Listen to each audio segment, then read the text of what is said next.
Okay, तो किसी भी इलेक्ट्रिकल सर्किट में करंट स्टेब्लिश करने के लिए हम लोग बैटरी का यूज करते हैं या बोलें कि इलेक्ट्रिकल सेल का यूज करते हैं। और जो भी इलेक्ट्रिकल सेल है वो बेसिकली क्या है कि वो एक केमिकल सेल है।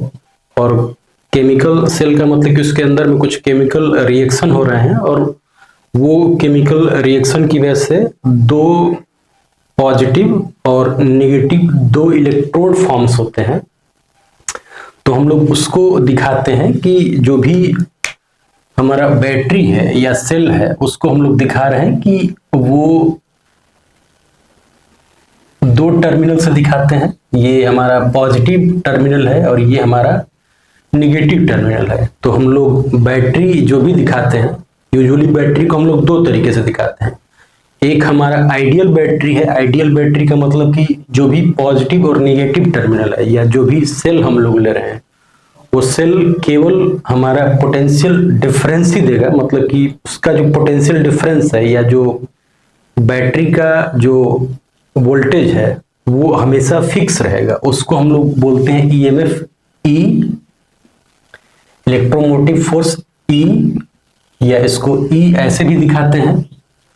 तो जब आइडियल होगा तो हम लोग बोलते हैं कि दोनों उसके पॉजिटिव और नेगेटिव टर्मिनल्स के बीच में हमेशा ये वोल्टेज ई ही देगा, या बोले कि जो भी इलेक्ट्रिक फील्ड स्टैब्लिश करेगा वो फिक्स इलेक्ट्रिक फील्ड स्टैब्लिश करेगा, या जो वोल्टेज डिफरेंस जो भी इलेक्ट्रिकल सर्किट में ये जिसके क्रॉस अप्लाई किया जाएगा ये उसमें फिक्स इलेक्ट्रिकल वोल्टेज देगा। इस वोल्टेज में कोई चेंज नहीं होगा। लेकिन हम लोग ये भी समझ रहे हैं कि ये आइडियल सिचुएशन है। तो this is ideal voltage, this is ideal battery या बोले कि आइडियल सेल है ये, ठीक है। लेकिन आइडियल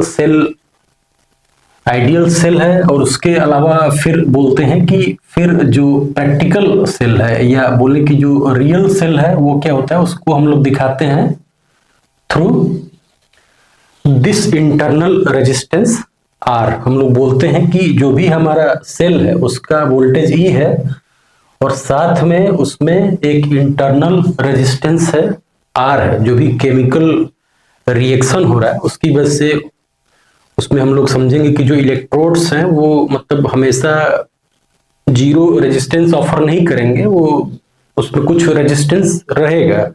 तो उसको हम लोग अप्रॉक्सीमेट करते हैं और बोलते हैं कि let's that resistance be R. तो जो भी इंटरनल रेजिस्टेंस है बैटरी का उसको हम लोगों ने दिखा दिया बाई आर से। तो ये हमारा रियल बैटरी है, रियल सेल है ये, ठीक है। अब रियल सेल है तो रियल सेल में क्या हो सकता है रियल सेल का, कि रियल सेल अगर ओपन सेल होता है, जैसे कि इसके दोनों टर्मिनल्स हम लोग ले रहे हैं, ये हमारा ये जो बैटरी है ये internal resistance included in the battery है। तो हम लोग का जो बैटरी का टर्मिनल है वो ये है और ये है, जो कि हमारे लिए बाहर में यूज करने के लिए मिला है ए और बी। हमें इस बैटरी का ये पॉजिटिव और ये नेगेटिव टर्मिनल हमें नहीं मिलेगा, बल्कि इंटरनल रेजिस्टेंस को हमें इंक्लूड करना है और ये जो कंबाइंड होगा उसके बाहर में ये टर्मिनल और ये टर्मिनल बोला जाएगा कि एक टर्मिनल बैटरी का ये है और एक टर्मिनल बैटरी का ये है। तो जो भी हमारा रियल बैटरी है या जो रियल सेल है, अब इसके तीन सिचुएशन हैं। तीन सिचुएशन क्या है कि अगर हमारा जो भी इलेक्ट्रिकल सर्किट है हमारा, ठीक, ये हमारा सर्किट है और इस सर्किट से हम लोग क्या कर रहे हैं कि इस सर्किट को हम लोग कनेक्ट कर रहे हैं थ्रू अ की बैटरी और इंटरनल रेजिस्टेंस आर को, ऐसा करेंगे, ठीक। इसको बोलते हैं कि ये हमारा इस सर्किट का रेजिस्टेंस है आर, और बोले कि जब की हमारा ओपन हो सकता है, यही होगा। तीन सिचुएशन क्या क्या होंगी कि अगर हम लोग बोले कि पहले केस में अगर हम लोग बोले कि की जो है वो क्या है, की जो है वो ओपन है, अगर की ओपन है तो इसका मतलब कि इस सर्किट में कोई भी करंट फ्लो नहीं होगा, और कोई भी करंट नहीं फ्लो होगा तो जो बैटरी के क्रॉस जो टर्मिनल्स हैं, ये टर्मिनल ए और बी के बीच का जो वोल्टेज होगा वो क्या होगा, इसमें करंट जो है वो जीरो है, करंट जीरो है। तो हम लोग बोल रहे हैं कि जो वी ए बी होगा, यहां से हम लोग शुरू करेंगे, V minus E is equal to V B, या इसको बोले कि V A minus V B, जो कि बैटरी का टर्मिनल का पोटेंशियल डिफरेंस है। V A minus V B is the potential difference of the battery. ये क्या है, ये ई है। तो हम लोग बोल रहे हैं कि जब सर्किट ओपन हो, या बोले कि जब there is no close circuit, जब क्लोज सर्किट नहीं रहेगा तो जो भी टर्मिनल का वोल्टेज, जो भी बैटरी का वोल्टेज है, इंटरनल रेजिस्टेंस से कोई मतलब नहीं रहेगा, उसका जो भी बैटरी वोल्टेज है वही सेम वोल्टेज टर्मिनल के अक्रॉस भी आएगा। ठीक है। दूसरा केस क्या है, दूसरा केस ये है कि हम लोग बोले कि हमारा जो इलेक्ट्रिकल सर्किट है, इलेक्ट्रिकल सर्किट में हम लोग क्या बोल रहे हैं कि दिस इज इलेक्ट्रिकल सर्किट। ये कुछ रेजिस्टेंस कैपेसिटेंस कुछ हो सकता है, और इसको हम लोगों ने कनेक्ट किया through a battery, real battery, जिसका वोल्टेज है ई, ईएमएफ है ई, और इंटरनल रेजिस्टेंस है आर। और ये एक, इसकी वजह से इसमें एक करंट इस्टेब्लिश होता है। ये क्या कर रहा है कि ये जो बैटरी है ये एनर्जी सप्लाई कर रहा है, इसको बोलेंगे कि एनर्जी सप्लाई कर रहा है। ठीक है। या बोले कि बैटरी जो है, इसको एनर्जी सप्लाई बोलते हैं, या बोलते हैं कि बैटरी जो है वो डिस्चार्ज हो रहा है। अगर एनर्जी सप्लाई कर रहा है तो इसमें जो भी केमिकल चार्जेस है वो अल्टीमेटली डिस्चार्ज होंगे, तो बोलेंगे कि बैटरी जो है ये डिस्चार्जिंग भी इसको बोलते हैं। ठीक है।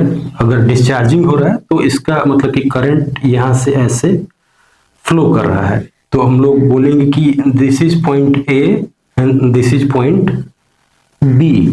तो हमारा जो भी बैटरी का वोल्टेज होना चाहिए वो क्या होना चाहिए, हम लोग इसको लिखेंगे वी ए, केवीएल अप्लाई कर रहे हैं, वी ए, यहां से हम लोग इधर जा रहे हैं, यहां पर भी करंट आई ही होगा।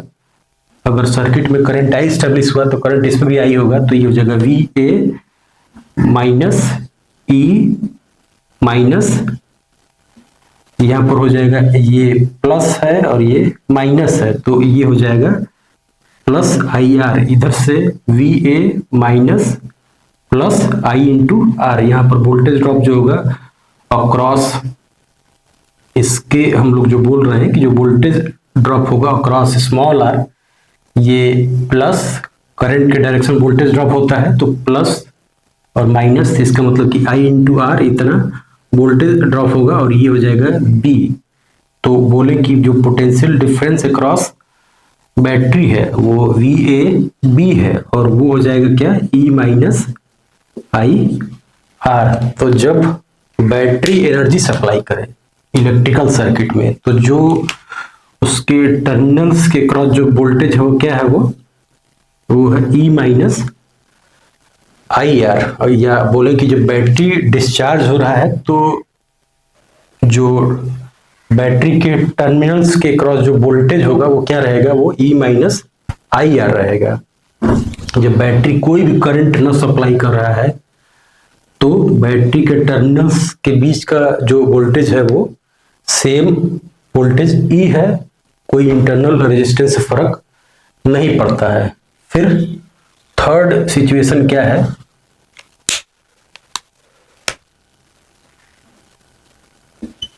थर्ड सिचुएशन ये है कि हम लोग बोले कि जो भी इलेक्ट्रिकल सर्किट है,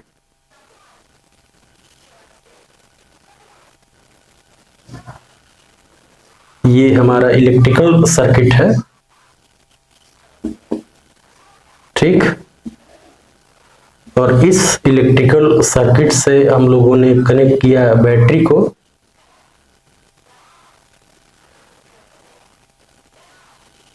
और बोले कि हम लोग ये बोल रहे हैं कि this electrical circuit is supplying power, या बोले कि this is charging of battery, यहाँ पर बैटरी जो है वो चार्ज हो रहा है, मतलब कि जो बैटरी है, बैटरी इज नॉट द, ये जो हम लोगों ने बैटरी कनेक्ट किया है ई, ये मेन बैटरी नहीं है, बल्कि एक कोई मेन बैटरी है जो कि करंट सप्लाई कर रहा है ऐसे आई।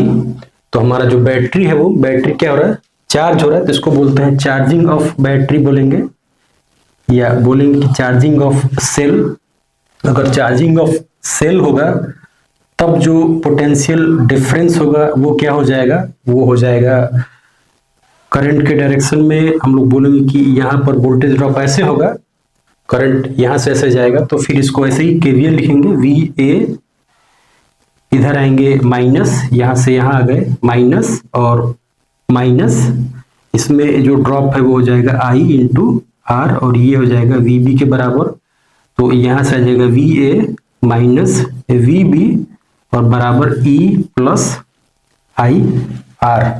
तो जब बैटरी चार्ज हो रहा होगा, जब बैटरी चार्ज हो रहा होगा तो उसमें जो पोटेंशियल है, बोले कि उसके टर्मिनल के क्रॉस जो पोटेंशियल है वो प्लस आई आर ज्यादा होगा। ठीक है, यही तीनों सिचुएशन, अगर इंडिविजुअल बैटरी है तो ये बैटरी या सेल के लिए यही तीन सिचुएशन यूजुअली हमें देखने को मिलेगी। तो हम लोग क्या बोलते हैं कि जो भी एक इंडिविजुअल बैटरी है या इंडिविजुअल जो सेल है, उससे जब हम लोग करंट ड्राइव कर रहे हैं और वो करंट अगर सफिशिएंट ना हो तो हमें क्या करना पड़ेगा कि हमें और एक्स्ट्रा बैटरी ऐड करनी पड़ेगी। तो कुल मिला के जो भी हम लोग जैसे रेजिस्टेंस को सीरीज पैरेलल में कनेक्ट करते हैं, हम लोग बैटरीज को भी सीरीज पैरेलल में कनेक्ट कर सकते हैं। तो नेक्स्ट हम लोग ये देख रहे हैं कि अगर रियल बैटरी को आइडियल बैटरी केस में, तो आइडियल बैटरी केस में तो जो होगा होगा ही, पहले हम लोग रियल सेल्स के केस में देखते हैं कि रियल सेल के केस में अगर सीरीज पैरेलल कनेक्शन किया जाए रियल सेल के, तो क्या होगा, इफेक्टिव वोल्टेज और रेजिस्टेंस। तो हम लोग कह रहे हैं कि जो नेक्स्ट है, हम लोग ये बोल रहे हैं कि अगर हम लोग सेल्स को कनेक्ट करें सीरीज में तो इफेक्टिव वोल्टेज क्या होगा। जैसे कि बोले कि हमारे पास एक बैटरी है जिसका कि ईएमएफ दिया हुआ है E1 और इंटरनल रेजिस्टेंस है R1, और एक दूसरी बैटरी ले रहे हैं जिसका कि इंटरनल रेजिस्टेंस है R2 और ईएमएफ है E2। तो हम लोग अब जानना चाहते हैं कि इन दोनों कंबाइंड सेल का जो नेट इफेक्टिव, इन दोनों सेल्स को हटा के हम लोग इसको इफेक्टिवली रिप्लेस करना चाहते हैं बाई वन सेल। तो इसमें क्या होना चाहिए, उसका इक्विवेलेंट पोटेंशियल और क्या होना चाहिए, उसका इक्विवेलेंट रेजिस्टेंस। ठीक है, अगर ये दोनों हमारा आइडियल बैटरी होता तो R1 और R2 जीरो होता, तो सीरीज कनेक्शन अगर दो बैटरी को सीरीज में ऐड करते हैं हम लोग तो सीधा सीधा जोड़ देते, जैसे कि पोलैरिटी इन दोनों का सेम है, इसका प्लस इसके माइनस से कनेक्टेड है। तो हम लोग क्या करेंगे कि हम लोग बोलते हैं कि A to B, हम लोग दो पॉइंट्स के बीच में जानना चाह रहे हैं, ये हमारा A to B हो गया। ठीक, तो जो भी करंट फ्लो करेगा इसमें जो भी करंट फ्लो करेगा I, सेम करंट फ्लो होना चाहिए इसमें भी I, और सेम करंट फ्लो होना चाहिए I इसमें भी। ठीक, तो हम लोग क्या करेंगे, हम लोग डिस्कस कर रहे हैं सीरीज कनेक्शन ऑफ बैटरी। ठीक, सीरीज कनेक्शन सीरीज में है, इसको क्या हो जाएगा, ये तो मतलब केवीएल हमारा हमेशा अप्लाई होगा, तो केवीएल अगर अप्लाई करते हैं तो वी ए से क्या लिखेंगे, इसको लिखेंगे वी ए से हम लोग वी बी की तरफ जा रहे हैं, तो वी ए से जब इधर आएंगे तो हमें मिलेगा -E1 का ड्रॉप होगा, -E1 का ड्रॉप होगा। करंट का डायरेक्शन ऐसे है तो यहाँ पर राइज होगा, ये होगा +I/R1, फिर यहां पर भी ड्रॉप होगा, -E2 का ड्रॉप होना चाहिए, -E2, और फिर R2 में राइज होगा वोल्टेज का I/R2, और हम लोग पहुंच जाएंगे पोटेंशियल B पर या पॉइंट B पर पहुंच जाएंगे। और इससे हमें पता लग रहा है कि VA माइनस VB जो है वो क्या है, VA माइनस VB जो है वो है E1 प्लस E2 और माइनस I/R1 प्लस R2। ये हमारा इस कॉम्बिनेशन के लिए है। और फिर दूसरा हम लोग बोल रहे हैं कि इसको अगर रिप्लेस कर देते हम लोग इससे, तो करंट सेम फ्लो होना चाहिए, इक्विवेलेंट EMF इक्विवेलेंट हो गया और इक्विवेलेंट रेजिस्टेंस R इक्विवेलेंट हो गया। तो इसके लिए हम लोग लिखेंगे जो KVL है वो हो जाएगा VA, यहां से -EEQ, और ये हो जाएगा REQ इंटू I, और ये VB के बराबर हो जाएगा, और ये होना चाहिए VA माइनस VB, और ये बराबर होगा E equivalent minus IR equivalent.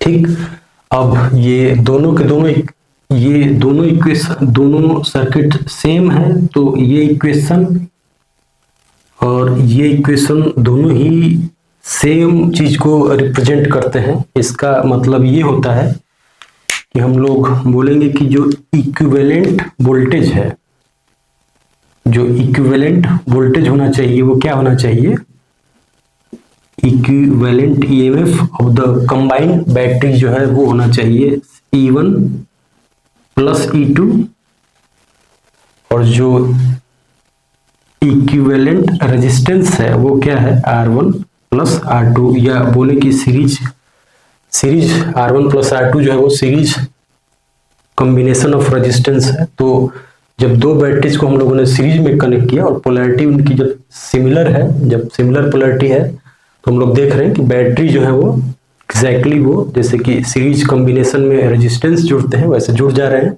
और रेजिस्टेंस भी वैसे ही जुड़ जा रहे हैं। अब इसमें अगर हम लोग बोले कि अगर हम लोग n, ये ओबियस सी बात है, इस चीज को हम लोग एक्सटेंड कर सकते हैं, दो बैटरी की बजाय n नंबर ऑफ बैटरी ले सकते हैं, n नंबर ऑफ सेल्स ले जा सकते हैं, उन सबका internal resistance R1 R2 R3 Rn ऐसे करके Rn तक हो, तो हम लोग बोल सकते हैं कि अगर similar n number of battery लिया जाए, सेल्स लिया जाए, जिनका कि EMF हो E1, इंटरनल रेजिस्टेंस है R1, EMF है E2, इंटरनल रेजिस्टेंस है R2, ऐसे करते करते n तक हो, तो हम लोग बोल सकते हैं कि अगर सीरीज में कनेक्टेड रहेंगे तो जो नेट EMF होगा वो क्या हो जाएगा, वो सिंपली समेशन ऑफ ऑल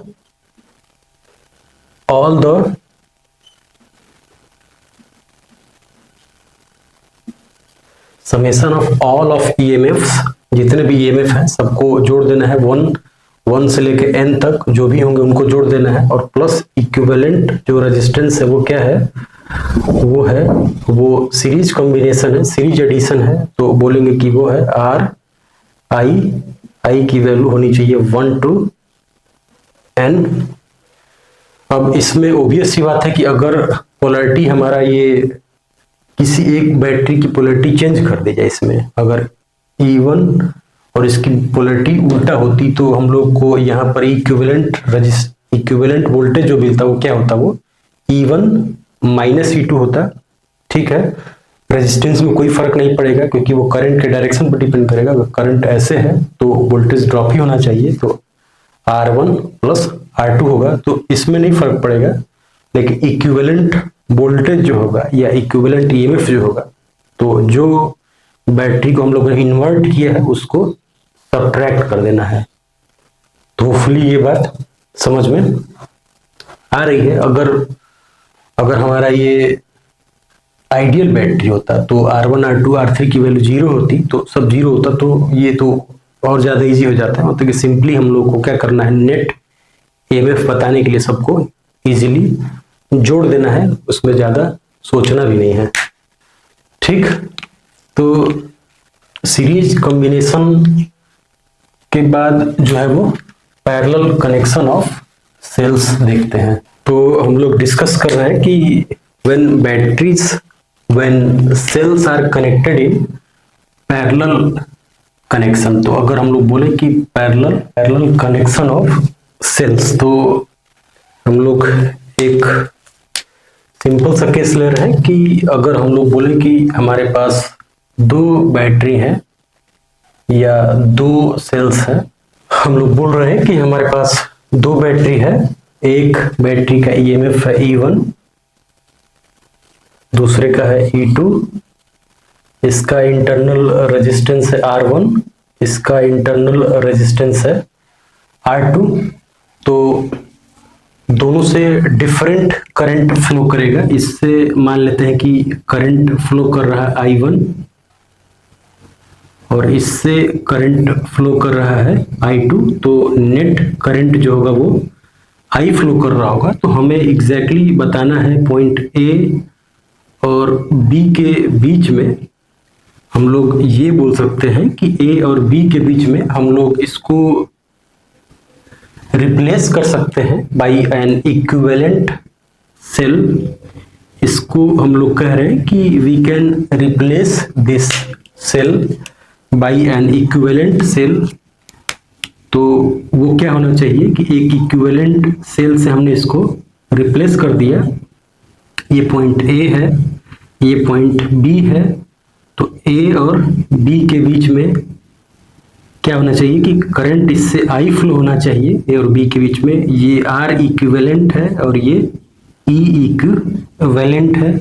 हमें ये फाइंड आउट करना है कि E इक्विवेलेंट और R इक्विवेलेंट में इसमें क्या रिलेशन होगा। ये थोड़ा सा इंपॉर्टेंट है क्योंकि इस पर ऑलमोस्ट हर एक साल एक क्वेश्चन पूछा जा रहा है।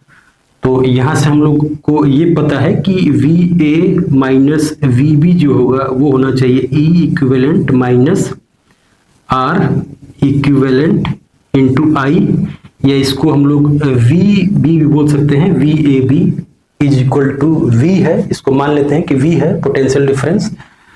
तो यहाँ से हमें निकल गया है कि V is equal to E equivalent minus R equivalent into I। हमें एक इक्वेशन ये पता है। ठीक, अब हम लोग को यहां से हम लोग KVL अप्लाई करेंगे। तो ऊपर वाले सर्किट के लिए हम लोग क्या लिखेंगे कि जो VAB है, या बोले कि V जो है वो होना चाहिए E1 minus R1 into I1 होना चाहिए। ठीक है, ऊपर वाले सर्किट में इन दोनों पॉइंट के बीच का पोटेंशियल डिफरेंस V है, तो यहां से V जो है वो क्या होना चाहिए E1 minus I1 R1 equal to. ठीक है, होपफुली यहाँ ये इक्वेशन लिखने में कोई इशू नहीं होगा। यहाँ से हम लोग ये फाइंड आउट करते हैं कि जो I है वो क्या हो जाएगा, I is E1 by R1 plus V by R1, ये लिख सकते हैं I1 इक्वल टू। ठीक, ये हमारा इक्वेशन 1 हो गया। उसी तरीके से नीचे वाले के लिए हम लोग लिख सकते हैं, नीचे वाले सर्किट के लिए हम लोग लिख सकते हैं कि जो V है, V होगा नीचे वाले सर्किट के लिए पोटेंशियल डिफरेंस A और B के बीच सेम पोटेंशियल डिफरेंस होगा, ये होना चाहिए E2 माइनस R2 I2। तो यहां से हम लोग लिख सकते हैं I2 equal to I2 is equal to E2 by R2 minus V by R2। और हमें ये पता है कि I is equal to I1 plus I2।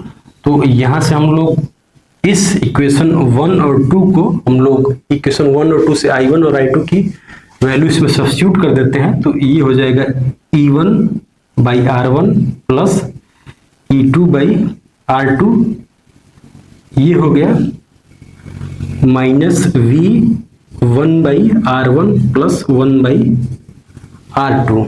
ये हमारा नेट करंट I हो गया। हम लोग एग्जैक्टली इस चीज को हमने जो पहले लिख रखा है R इक्विवेलेंट को, इसको हम लोग एग्जैक्टली ऐसे लिख सकते हैं कि I जो है वो क्या होना चाहिए, E equivalent by R equivalent minus V by R equivalent, ऐसे लिख सकते हैं। तो हम लोग क्योंकि ये इक्वेशन और ये इक्वेशन दोनों सेम चीज को रिप्रेजेंट करता है, अगर दोनों सेम चीज को रिप्रेजेंट करता है तो we can compare it, and comparison अगर करते हैं तो इसका मतलब ये है कि E equivalent by R equivalent is equal to E1 by R1 plus E2 by R2। और ये 1 यहां से कंपेरिजन करेंगे तो हमें ये पता लगता है कि 1 by R equivalent is 1 by R1 plus 1 by R2। ठीक है, अब इन दोनों इक्वेशन से हम लोग ये बोल सकते हैं कि जो E इक्विवेलेंट होना चाहिए वो क्या होना चाहिए, वो होना चाहिए E1 R1 plus E2 R2 divided by RQ, इसमें मल्टीप्लाई हो जाएगा, या बोले कि ये हो जाएगा 1 बाई RQ। ठीक, और 1 बाई RQ क्या है, 1 बाई RQ है हमारा E1 by R1 plus E2 by R2 divided by 1 by RQ is 1 by R1 plus 1 by R2। तो हमारा जो नेट वोल्टेज है, नेट वोल्टेज का फॉर्मूला क्या आ गया, पैरेलल में जब हम लोग जोड़ रहे हैं दो बैटरीज को जिनका पोलैरिटी सेम है, तो वो आ रहा है E1 by R1 plus E2 by R2 divided by 1 by R1 plus 1 by R2। इसको हम लोग फर्दर ऐसे भी लिख लेते हैं, इसको मतलब ऐसे भी R1 R2 को अगर मल्टीप्लाई कर दे तो ये हो जाएगा E1 R2 plus E2 R1 divided by R1 into R2, और यहाँ से भी आएगा R1 plus R2 divide by R1 R2, तो R1 R2 कैंसिल हो जाएगा, ये हो जाएगा R1 प्लस R2। तो दोनों ही फॉर्मूला सही फॉर्मूला है। ठीक है, तो जब पोलैरिटी दोनों की सेम है तब हम लोग करेंगे E1 by R1 plus E2 by R2 होगा, या इसको इस फॉर्म में लिख सकते हैं। तो अगर n नंबर ऑफ सेल्स होते हैं जिनके रेजिस्टेंस होते हैं E1 R1 E2 R2 E3 R3, ऐसे करते En Rn, अगर ऐसे होते तो जो सम होगा वो क्या हो जाएगा, इस फॉर्मूले से बहुत ही ओबियस सा फॉर्मूला है, ये जो इक्विवेलेंट आ रहा है ये। ठीक है, तो होपफुली ये बात समझ में आ रही है। तो इसको हम लोग जनरलाइज कर सकते हैं, जनरलाइज क्या करना है कि हम लोग ये कह रहे हैं कि अगर हमें n नंबर ऑफ सेल्स दिए हो जिनका पोलैरिटी सेम हो, मतलब कि प्लस और माइनस सिमिलर फैशन में कनेक्टेड होंगे, तो हम लोग ये लिख सकते हैं कि जो E इक्विवेलेंट होगा, for n number of cell, वो क्या होना चाहिए, वो होना चाहिए समेशन EI बाई RI, और इसको हम लोग बोलते हैं कि I जो है वो 1 to n होना चाहिए। ये E1 बाई R1 को हमने लिखा EI बाई RI, तो I की वैल्यू 1 से लेके n तक, और divided by summation 1 by RI where I is equal to 1 to n। तो ऑब्वियसली बात है कि ये पैरेलल कनेक्शन है जी। यहाँ से जो R इक्विवेलेंट आ रहा है वो असल में वो R1 R2 का पैरेलल है, क्योंकि R1 R2 रियली में पैरेलल है। तो ये पैरेलल R इक्विवेलेंट तो पैरेलल मतलब इक्विवेलेंट ऑफ पैरेलल रेजिस्टेंस आ रहा है, और ऊपर वाला करंट है I1 E1 बाई R1, इससे करंट फ्लो होने वाला E1 by R1 E2 by R2। ठीक है, तो होपफुली ये बात समझ में आ रही है। और अब इसमें क्या है कि अगर इसमें पोलैरिटी अगर किसी एक सेल का पोलैरिटी अगर चेंज कर दें, अगर E2 को रिवर्स कर दिया जाएगा, तो हमें क्या करना है, केवल यहाँ पर E2 को रिप्लेस कर देना है बाई माइनस। अगर हम लोग बोले कि अगर हमारा जो सेल है E2 की पोलैरिटी अगर चेंज हो जाए, E2 को रिप्लेस कर दे माइनस E2 से, तो हमारा इक्विवेलेंट रेजिस्टेंस का जो फार्मूला है बिल्कुल वही रहेगा, बस हम लोग रिप्लेस कर देंगे E2 बाई माइनस E2 से। तो होपफुली ये बात समझ में आ रही है कि सेल्स का सीरीज पैरेलल कैसे कनेक्शन करना है। हमें ध्यान रखना है फॉर्मूला, मतलब जब सीरीज में रहेगा तो R इक्विवेलेंट सीरीज हो जाता है। सीरीज मतलब summation of all resistances in series हो जाता है, और जब पैरेलल में है तो R इक्विवेलेंट जो है वो 1 बाई मतलब समेशन ऑफ पैरेलल रेजिस्टेंसेज है वो एग्जैक्टली। तो हमें केवल ये फॉर्मूला ध्यान रखना है कि जो इक्विवेलेंट वोल्टेज है उसका फॉर्मूला क्या है। अगर जनरल की बात करेंगे तो E1 by R1 plus E2 by R2 plus E3 by R3, और यहाँ पर उसी तरीके से 1 by R1 plus 1 by R2 plus 1 by R3 ऐसे करते n तक, या 2 के लिए करेंगे तो ये फॉर्मूला या ये फॉर्मूला कोई भी एक याद रखना है। मोस्टली इस फॉर्मूले पर हम लोग मेंस में देख रहे हैं कि एक क्वेश्चन 2-3 साल से लगातार आ रहा है, एग्जैक्टली इस फॉर्मूले पर वैल्यू रखने वाला है आ रहा है। और अब बोले कि अगर आइडियल होता, जैसे R1 और R2 अगर 0 होता, तो हम लोग E1 और E2 को डायरेक्टली पैरेलल में कनेक्ट नहीं कर सकते हैं, क्योंकि 2 पॉइंट A और B के बीच में जो पोटेंशियल है वो हमेशा सेम ही होना चाहिए, डिफरेंट नहीं हो सकता है।